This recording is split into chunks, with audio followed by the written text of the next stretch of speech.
Hey, Ty, it's Rich. Quick question for you. When did we stop leading with influence and start relying so much on control? I think we're onto something big. Can you meet me at the gate? I'm Rich Levene, and this is Meet Me at the Gate, where we're not just talking theory, we're tackling real-world problems head-on, driving solutions that supercharge productivity and team dynamics. Every episode is a journey towards improvement, empowering you, the manager, to lead with innovation and confidence. Join us to transform everyday roadblocks into highways for success. So let's try to refocus for 2025. We talked last podcast, the very final one of last year was Make Auctions Great Again. Let's make this podcast awesome again. It always has been awesome, right? But I think a lot of people are coming here for us to solve problems. We've kind of said it. We've had some fascinating people on. I don't know, what was your favorite episode that you recall? I know it's fresh. Putting you on the spot. It was definitely Kyle, independent auction guy up in New York.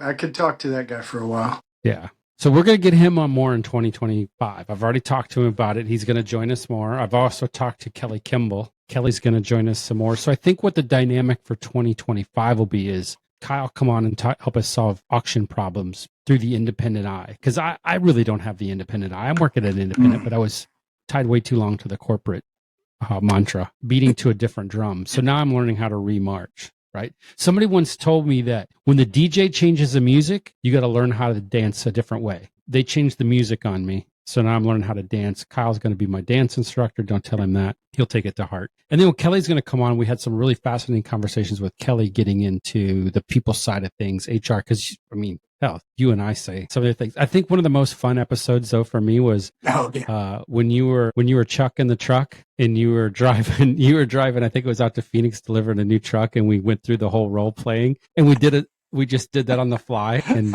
poor Kelly thought we had practiced. We had never that was practiced. a good one. We had her ready to go. I think she was ready to come and get us. Yeah. And the other thing is, I want to challenge listeners to send me an email, send me a text message, send you a text message, send you an email. If they have a topic or an idea or something maybe they want to join. We've had a couple people say we probably got to go back and figure out how to get them on. I know of at least one in the hopper. But remember the show we talked about narcissism? That was the second highest views, longest engagement of any show we've done. We got outside our element, but that topic just applies to a lot of other people. But that was a viewer suggestion. Hey, Rich, I don't understand how to deal with a narcissist. Can you help me? And we came up with the title. Well, and so here we are solving problems. We always have the bet, but being the transport guy, being the auction guy, I think I look at an auction and I think how many different entities, people, groups, vendors, whatever you want to call it, does an auction deal with? And I look at the same thing, transportation. How many people, if you really understand what you're dealing with a lot of different personalities, a lot of different rules even. And I think some of that is where it starts getting tricky for guys like me is, okay, I'm willing to maybe go along with some of your rules because it is your place, but man, that's a really bad rule. It really doesn't help anything. But which I think is a great segue for maybe tonight's first topic of the year. And that is going from manager to leader, which I've talked a lot about. And then how do we solve the real problems behind we'll call it the X. And that X could be numbers. Maybe it could be policies. Maybe it could be rules, like you just said. So how do we get back to, that's a really dumb rule. But if somebody is in an environment where the rules are surrounding them and they're not in control, they can't go and change the rule, but they have to work within that rule. How can we help them? And I think what you got to do is you got to get their mindset. And we've talked about it, is get them away from always talking about things, what was it? The 4 Ps: plans, processes, products, profits, and talk about people. Well, and real life, by the way, not this week, but next week, I'm actually getting ready to encounter what we're talking about. So I typically on, say Thursday every week, I go to a particular auction, I pick up cars. It's got several guys that buy cars there. Go to the auction, hang out, love the auction people, love the gate, check-in gate, check-out gate, know them all. They got me a Christmas card, Rich. They literally gave me, the transport guy, a Christmas card from the gate. Ty, the transport guy, got a Christmas card. Hang on. From the gate. I got it right here. I didn't start crying, but it was pretty powerful. Check this out. That is Ty. awesome. Oh yeah. Dang. Anyway, Well, it's that kind comes of hard from to see on your relationships and camera. working. But the point is so Wow. my buyer has ran into a problem, pretty big problem, big enough that he said, I'm not going to buy cars here anymore. And I'm going to go. It's a metro area. Everybody knows where I'm at, but we're going to go from one auction in a metro area to another auction in a metro area. And on the back end, the gate, the rules between these two places, less than 15 miles apart, are really different. And the process is different. The people are different. And I've dealt with this for a long time.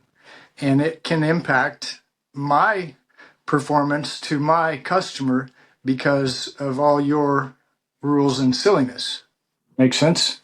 So I'm my buyer, my dealer guy, Absolutely. he's Yes. telling me this is the new program, and I'm saying that's fine, but don't expect the same service. What? What? Yeah, don't expect the same service. You've been buying them on Thursday and you've been getting them Friday night, right? Yeah. Okay, well, don't expect that. Why? Yep. You'll see. I'll tell you. I mean, no, really, I want to know, Ty, what's the problem? Okay, well, the cars that you buy, you know where the transport parking lot is? Have you ever been there? No. Well, it's back there, way. And the cars that you just bought are way the farthest you can get from each other. So it takes a lot of time. It's just a train wreck, and nobody's there to really help. Nobody really cares. They have maybe one customer service van, and it's usually jam packed with 8 transport guys that haven't had a shower in over a week. It was terrible. I was you just going don't to want to say, get in the when's the last customer time they service van. And I'm showered? not trying to be a baby and cry and bitch and moan. I'm just telling you, it's different. So anyway, that was day one phone call. Just, okay, here's what we're doing. All right, back to communication, right? We're communicating. There's going to be some challenges on my end, going to be some on yours. So the next day he calls me back and he says, hey, I heard everything you said yesterday. I called the GM of this place and I told him I don't want any trouble. And when you get there, I want them to help you find these cars. I'm like, oh yeah, how'd that go? Well, it went really well because we are this company and we have this many cars that we send over there and I'm going to buy there and they're paying attention. I'm like, well, that's nice, So actually I got a hold of the GM today and I'm not lying, dude. I don't know what it is, but I was nervous. Palms were sweating a little bit. I just really didn't want to talk to this guy. Ended up talking. He answered the phone from my number, which is unknown. I mean, he doesn't know me. Answered my call, had a great conversation. I'm going to go up. I'm going to meet him Thursday. We're going to have a cup of coffee and we're going to figure out how to make everybody happy. So I don't have the result yet, but I do see there's steps. So this is my personal experience, my story of how do we navigate rules? How do we navigate personalities? The P's that you're talking about: plans, people, process, profits. What was the other one I'm missing? There's one. Productivity. So I'm scheduled a meeting. We're going to go Thursday. I'll be up there and we're going to have a cup of coffee and we're going to run through expectations. We're going to communicate about them. I'm going to find out what is his expectation of me? What's my expectation of him? And I really felt hopeful in the conversation and I can't wait to bring you back some great news. What you're doing is a perfect strategy that any manager can use. And that is, how do you go from control to influence, right? You can't control the outcome. You can't control where they park the cars. You can't control how they do the business. But what you can do is you can influence that. So by changing the narrative, getting this guy to sit down and talk to you. So you did basically value-based leadership rule number 1. Stop trying to micromanage, move from control to influence. So now that you're able to influence them, you're able to sit down and have a conversation. And your goal is to get the cars out in a timely manner without sitting next to Stinky Pete on the customer service van and get them back to your customer and the previous expectation, not the new expectation, but what was what was previously going on. And that's on, what'd you say, Friday afternoon? No. Yeah. Because they want them on Friday. They don't want to wait till Monday. Because then it's on the dealership. It's on the shop. Say, hey, you let that car get here on Friday because you decided to take Saturday off. That's your problem. Monday morning, let's have that car ready to rock and roll. The sales team wants to sell it. Now, if the car shows up on Monday, who's getting the blame?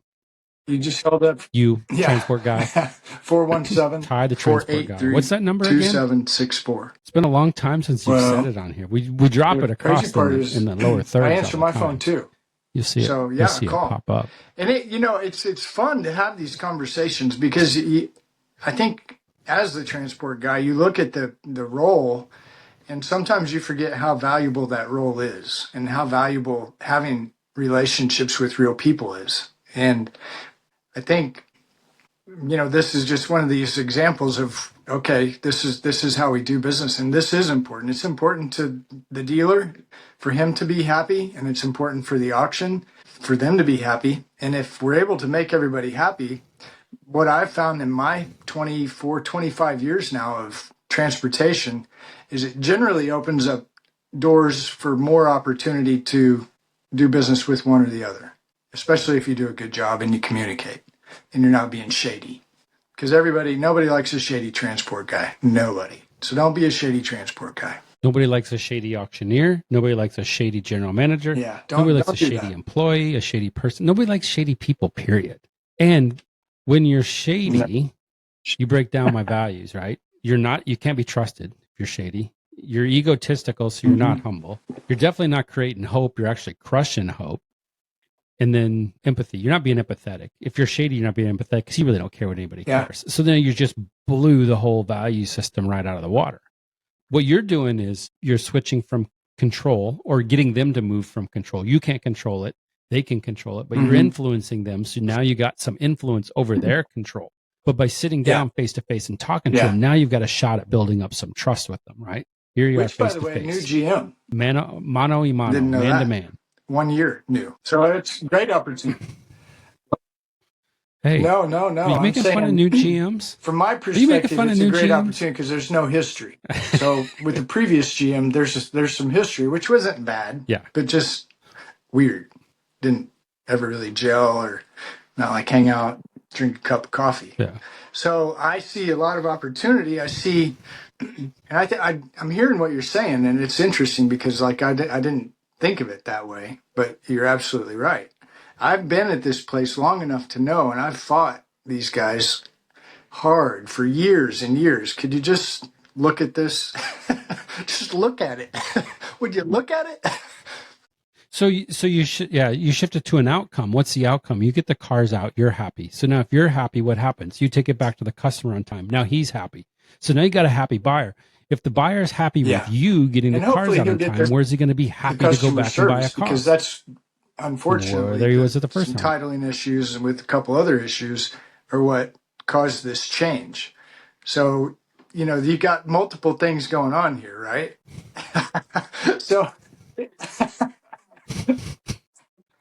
now here's your opportunity. You go back in there on Friday, you're sitting down, make sure you're wearing I got a different shirt on tonight. Wear the Meet Me at the Gate t-shirt. Oh, by the way, we got this podcast going. We help managers at auctions try to become better and get some customer service going. Have you ever checked it out? I got a feeling maybe you should go back and watch episode, and I don't know. It's one of those faces. I've seen it. And I didn't know that he was the new GM. So I've seen the guy. I've just never had a chance to talk to him, but he looks like somebody like I may have seen at a conference, and maybe not. So it would be cool if it's somebody kind of familiar, like, I saw you in Vegas at the NADA or the NAAA or something crazy like that. That'd be the YMCA, exactly. At the YMCA? Boy, you're killing it.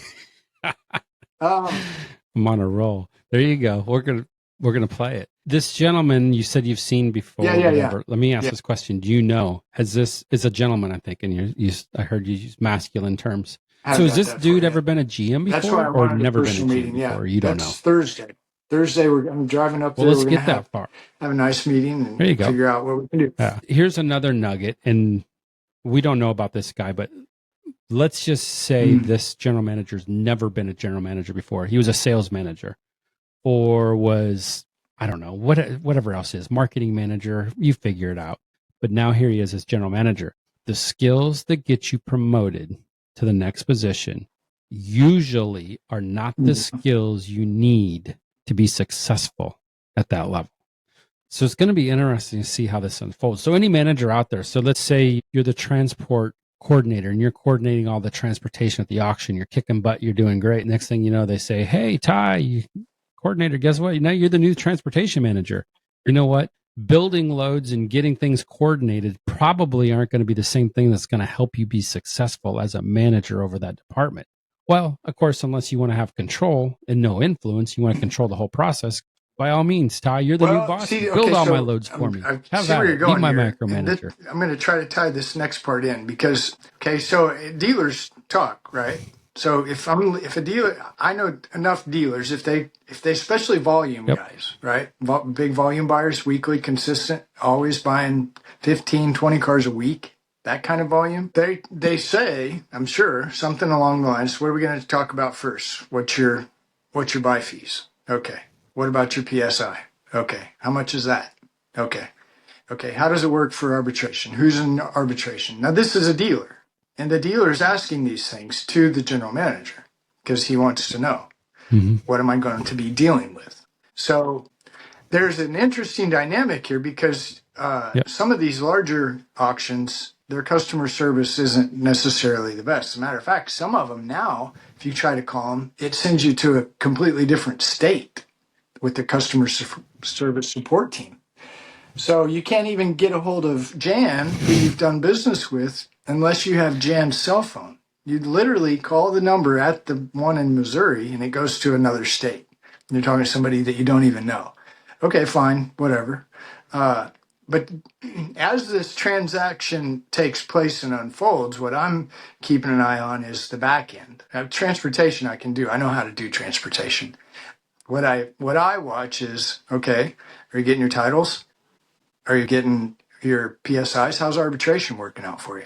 You know, and you look at that and you think, well, it could maybe go either way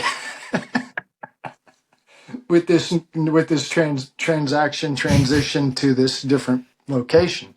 And I think I'll be honest with you, I want the best. I want the best for everybody. And I hate to see what happen. And I think it's fixable. I think we can go back. But nobody burned any bridges. It's just what's happening. So as that manager guy, right? So there's that phone call from that buyer. Yeah. He's probably pretty excited. Yeah. All auctions want to sell more cars, so that's good. Yeah, I'll take another buyer, especially a volume guy.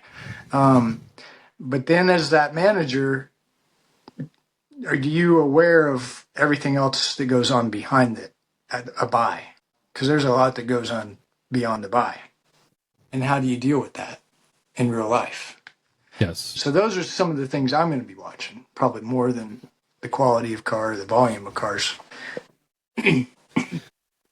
So there's two things I would say that is beautiful. So number one is, what's the difference between managing and what's the difference between leading? You manage processes, you manage things, you manage your plans, you manage your inventory, and you lead people. So now he's got the delicate balance of what he's got to do. So he needs to have good systems. Every general manager needs to have a good system underneath him. What's your arbitration system look like? What does your check-in system look like? What does your system for picking up cars look like? Oh, wait. What does your sale day system look like? Getting titles. What does all that look like? Okay, those are all systems. But now, and we talk a lot about DISC, right? So some people live in the things world. Some people live in the people world. So you've got to marry it together. And I always say that you don't rise to the level of your habits. You fall to the level of your system. So you got to have a good system. Now, somebody should be asking right now, a listener should be chiming in right now. But Rich, you said it's got to be about people. That's where the magic happens. Have a good system that's focused on these things, but then you got to treat the people that are doing the system like human beings. They're not robots. They're not perfect, and they're not going to do it exactly the same way. What's interesting? That's why you need a good first system. Sarcastic remark I thought was like, well, AI will take care of that, Rich. But this is a business where you have to have people. You have to have people in this business. Every aspect of it. Yeah, you have to have people.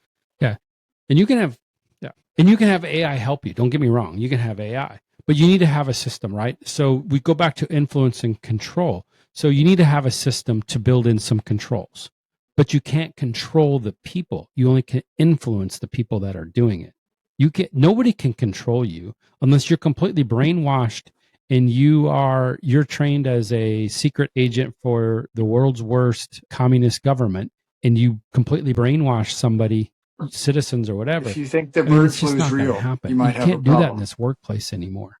So there it is. So if the new bet is, how long does it take to tie I your can do political that like comment just before we nonstop. get through? I can rip those. It's just you could probably I'll do it in the first couple minutes. But one of the things, yes. So this is here, perfect segue. This is a conservative podcast. You and I are both conservative in our thinking, which is fine. So if you're out there on the left side of you can listen, whatever. But the other thing is, and I've been going through this in my brain. This is where it's going to get real dicey, but we're going to go there. Is I'm about people first, putting people first. But everybody goes, well, then you should be a liberal. You shouldn't be conservative. You should make sure you do this for this person, that for all that person. Whoa. No, don't mix them up. Just because I care about people and I want to help them doesn't mean that's my motivators or what motivates me as a human being. Now we're getting two different things, right? I'm motivated by urgency. I'm motivated by competition. I'm motivated by success. I'm intentional. Those things drive me. No. But it doesn't mean I get to be an asshole to everybody. And that's where you have the distance and the difference. And you also go the other side, somebody that might be, we'll just say it, liberal, left, whatever. And they're so extreme in it, like all of a sudden, okay, now who's the jerk? So there's a place and time for everything. And we need balance. You need balance between management and leadership, between control and influence, and all these different things we're doing. And that's what you're going to go do. You're going to sit down this week with this general manager, and you're going to try to gain a little bit of control by influencing him so that you can get your cars back to the guy on time so he's happy. Like my position, I have dealers not all day long. Transport guy. I have dealers call, want their cars moved, want their cars picked up. As we have conversations, I'm like, man, have you checked this auction out? Like, I tell people that. I talk about your auction all the time to everybody. So if I have a good experience or I have a relationship with somebody and I know that we can work and get along, and we might control, influence back and forth. But if I know this is a good place, I will recommend to my 28 dealers that call me on a regular basis, you should come and check this place out. And I think, that's not a bad thing. So it kind of goes both ways, and there's influence. Yeah. Yeah. All right. I love keeping these at about 30 minutes because we go too long. People stop listening to us because we get rambling. Okay. So we're coming down towards the end. So today I was on the phone with the bean counters. We sold this year, I'm going to use approximate numbers, 1,000 more cars than we did the year prior. So here's the question. Does value-based leadership work? And the answer is absolutely. We sold 1,000 more cars this year, and I did it with approximately 20 less people. And I didn't go back to them. So you talk about putting people over plans, processes, products, and profits. Okay. I put the people first. Hey, Ty, transportation. We need a better transportation process. Go fix it for me. And here's how you're going to do it. We're going to build trust. We're going to have hope. We're going to have humility, and we're going to be empathetic. You need to put those values into it and go do it. Now go do it. Hey, Rich, I've been working with this guy over here. He's not helping me. I'm like, what's the problem? Well, he's not creating any trust. He's kicking rocks, throwing tie-down bars. Get rid of him. What do you mean? Bad attitude, bad negative. So I'm not saying I'm going through and firing people, but by building a culture and putting in the values, are they living up to the values? Yes or no? If the answer is no, I'm sorry. We don't have opportunities for you. Yeah. We have opportunities for people that are in their right mind that are willing to come help us. That's how we've gotten. I didn't do a rift. I didn't go through and have somebody say, hey, Rich, you need to cut a bunch of headcount out. No one ever did that to me. Said, here's what we're doing. Here's the train we're building. It's going to go for a ride. Do you want on it or do you not want on it? Pick your call. Well, the interesting part about that story is you and I have phone calls on your drive from wherever you're at and it's wherever you go. And I mean, I know names. I hear you talk about actual real people in real positions that you really sometimes you wrestle with it. Like what do you do here? You don't want to be that guy that just walks in and hatchets everybody. You want to build, you don't want your team to see, oh gosh, he's mad. Who's he going to fire today? I mean, we're not looking for that. So these really are real life things that you've really done that are really working, that you've got data to prove it. We're building data to prove it. Yes, we are. And we're going to grow like hell this next year because we're going to stick to our foundation. We're going to keep growing. Just like you're going to stick to your guns. You're going to go in, you're going to sit down, you're going to build up trust, hope, empathy, and humility with this gentleman that's the new general manager by having a cup of coffee with him and talking. I mean, that's real world things, Email. right? Right now, who does that anymore? Everything's always, it's over an email or a text. Yeah. No, you can't do that. You got to go old school. You got to put people first. Looking at somebody's eyes across the table. I mean, anybody that doesn't understand that, you should try it. It really makes a difference in life, good or bad. It doesn't. I mean, we could go in and look at each other and, man, I don't like you and I don't like you, and have a decent conversation and walk away and just do business. And that's fine as long as we're doing business. We don't have to be best friends and come over to the family barbecue on the weekend. That's not what I'm really looking for. I'm looking for, let's make everybody happy and let's make money. You could get to the family barbecue. We've even had it. We talked about one of the podcasts we did last season. We talked about that, where your two drivers there were two different dynamics, ended up becoming best buds and watching football together, or whatever it was, or having Sunday barbecues. So it can happen. We can get there by putting people first. Now, you don't have to go build that relationship with everybody, but you've got to build a relationship with everybody. And if you can't build a relationship, then you have to have an outcome. And I mean, I've got another one for you. I haven't been able to talk to the customer yet, but customer pays a visit to the auction and just blasts my office manager. Obviously was coming in to the building with the intention of, I'm going to raise a stink. Okay. Now, if we go back and we look at where I'm at and what I'm doing, I'm clearly building this, trying to build a new culture based on the values. And this is an old school customer that's been coming to this location. I'm going to call it location for years. Always being able to get his way and do it however he wants. Yeah, we don't do that. We definitely don't. Those days are bygones. Doesn't fit the values. I have made a phone call. The phone call has not been returned. But when this customer comes back in, I'm going to politely remove them from doing business with us, because nobody on my team deserves to get yelled at. Because long story short is, they were having more than a bad day. They've had a lot of bad days. They're having a bad life. And it's karma. What you put in the world comes back. You give out negative vibes, you're going to get negative vibes back. And my team didn't get upset. Did they come to me upset? Absolutely. Came to me fuming like, Rich, I don't like it. I said, you're right. You shouldn't be dealing with this. I'm going to deal with it. Let's take it over. So that's where value-based leadership comes back in. So I challenge listeners to go out, reflect on what you're doing. Can you control the situation? Probably not, but you can influence it. And if you can control it and you think you can control it, you're a jackwagon. Okay. You need some self-awareness. So look at more at how you can influence somebody and not control somebody. So because nobody your, wants to be controlled this day and age. 2025 kicked out right with a big bang there. Thank you for joining me on this episode of Meet Me at the Gate. I hope the conversation has helped to fuel your drive and equip you with insights to steer your team towards success. Remember, the road to success is always under construction.